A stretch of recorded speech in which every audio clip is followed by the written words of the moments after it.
Hello, dear students. In this lecture, we will discuss maize.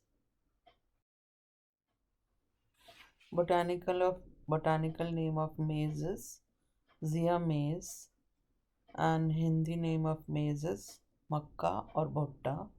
It belongs to the family Poaceae, which was earlier called as Graminy. So, the edible part of maize is Caryopsis, which is a fruit or grain. Maize is an annual grass which possesses both male and female flowers on the same plant, and grains or fruits, which is caryopsis, contains proteins besides starchy endosperm. Maize is used as a food for livestock. Its flour is used in the preparation of cornbread. Other uses include corn flakes, corn starch syrup, corn oil, dextrins, industrial alcohol, and fibers are also obtained from the main plant for making paper, yarn, and as pith. And zein, which is a maize protein, is useful in the manufacture of artificial fibers. Now, United States of America produces uh, almost half the world's output of maize, and other major corn producing countries are China, Argentina, Brazil, India, Mexico. Now, in India, maize is was introduced by East India Company in 12th century, and it is chiefly cultivated in UP, Bihar, Rajasthan, Madhya Pradesh, Punjab, Andhra Pradesh, etc. So when we see the maize plant, the male inflorescence is at the top of the plant. It is called tassel, and the female inflorescence is called ear or corn, which is on the lateral branches. So this was a short summary of maize. Let us discuss other parts of maize now. So as you can see, you can refer the book of Economic Botany of Tropics by S.L. Kocher, and please refer to that book. All the slides and text has been taken from that book. So as you can see, this is a maize plant, and as we have just discussed, maize belongs to the family Poaceae, and the total number of chromosomes are 20. So here n is equal to 10 means haploid number of chromosomes, and the diploid number of chromosomes in maize is 20. The name maize is derived from the South American Indian Arvak name maize, and maize is also known as Indian corn. So here in this picture you can see the maize cob, the maize field, and the maize kernels. The maize plant, as we have just discussed, it is monoecious and declinous, which means that male and female inflorescence, they are present in the same plant, but they are born separately. The male inflorescence is called as tassel, which occupies the terminal position of the main axis. You can see in the picture, and the female inflorescence is called cob or ear, which is born terminally initially, but on a modified lateral branch develops from the axillary bud of the main stem.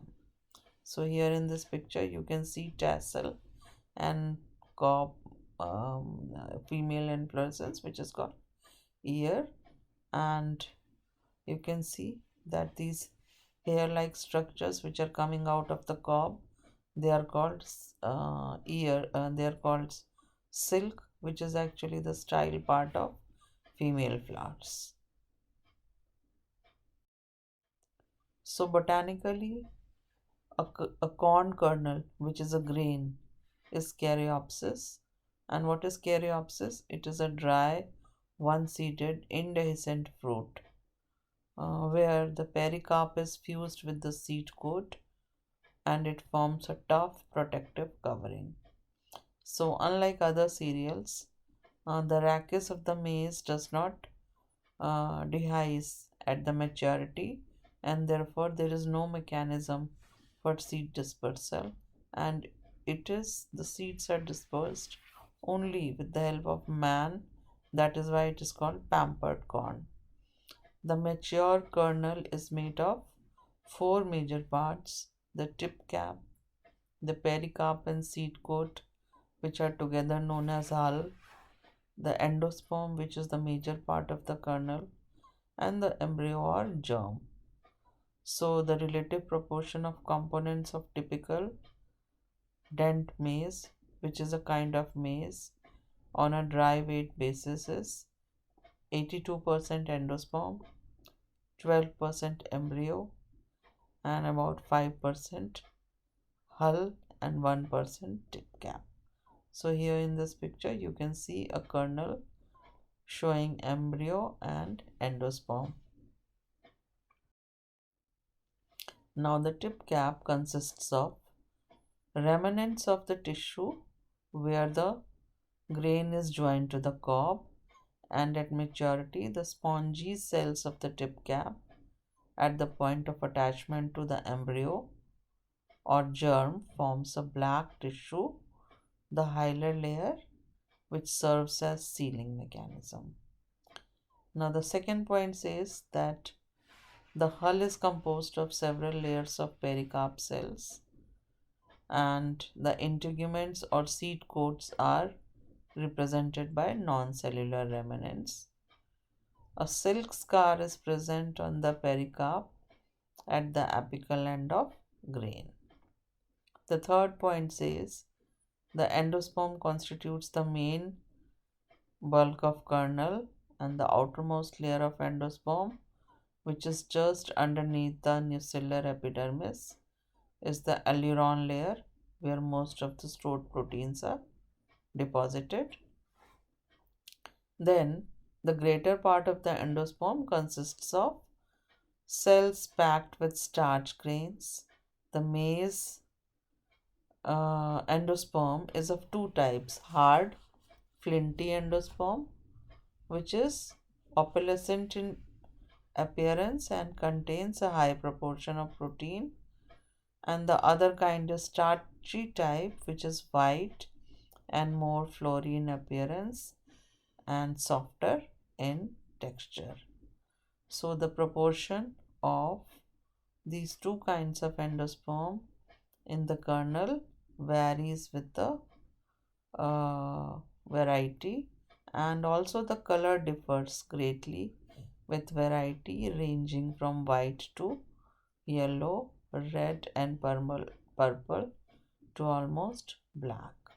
So, here in this slide, you can see a longitudinal section of the grain where you can see that it starts with a seed coat which is fused with the pericarp.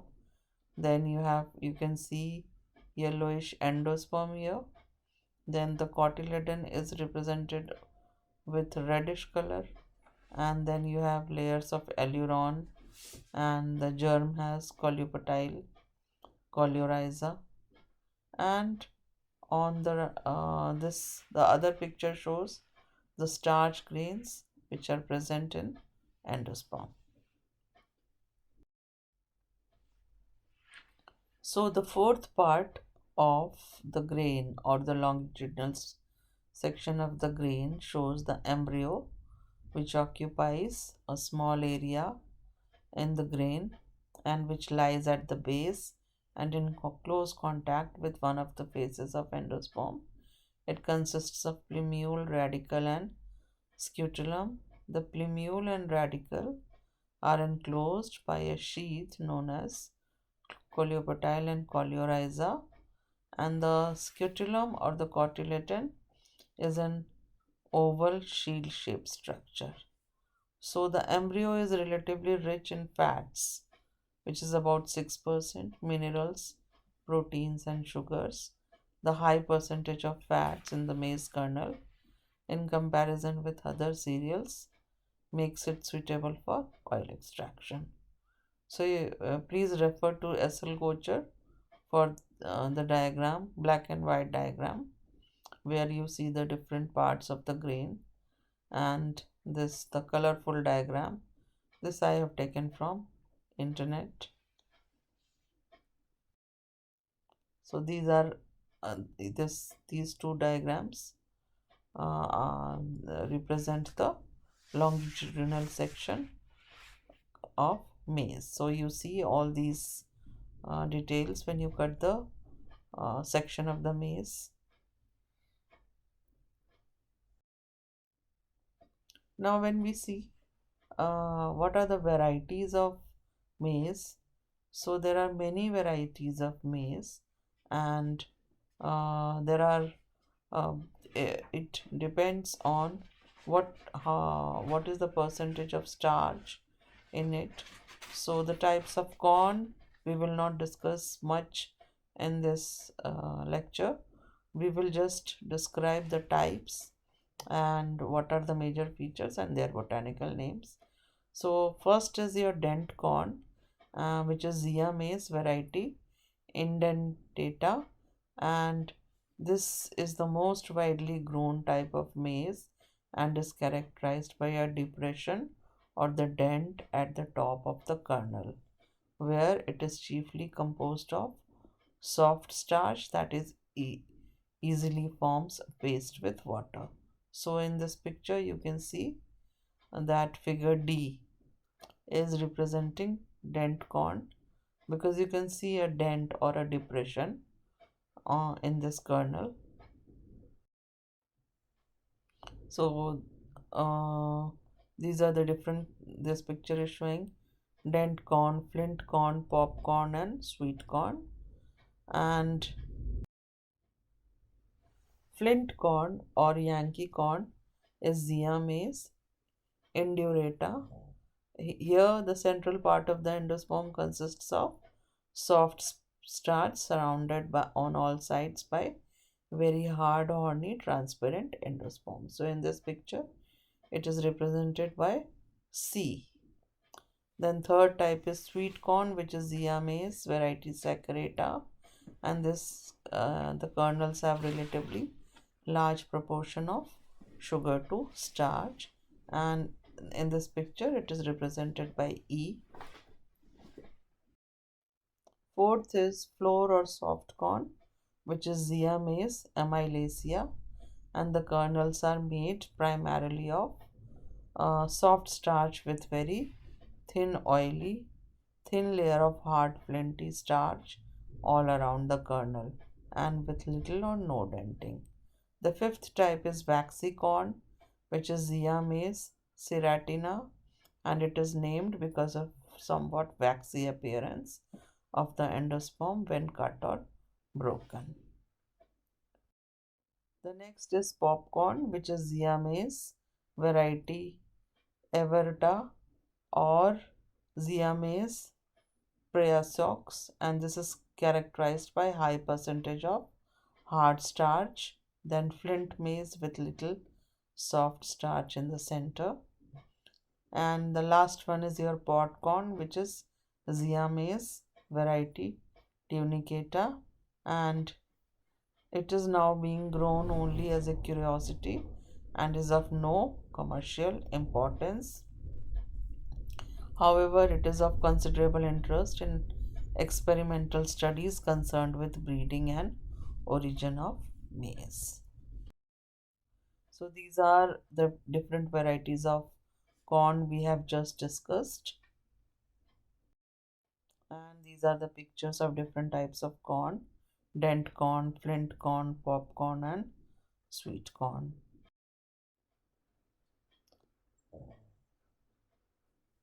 So these are dent corn, popcorn, flint corn, and sweet corn. Now, when we see the economic importance, all the parts of maize are important. It is used as a staple human food, as feed for livestock, as raw material for industrial products. And I hope the topic is clear to you students. Thank you. Let us meet in next lecture.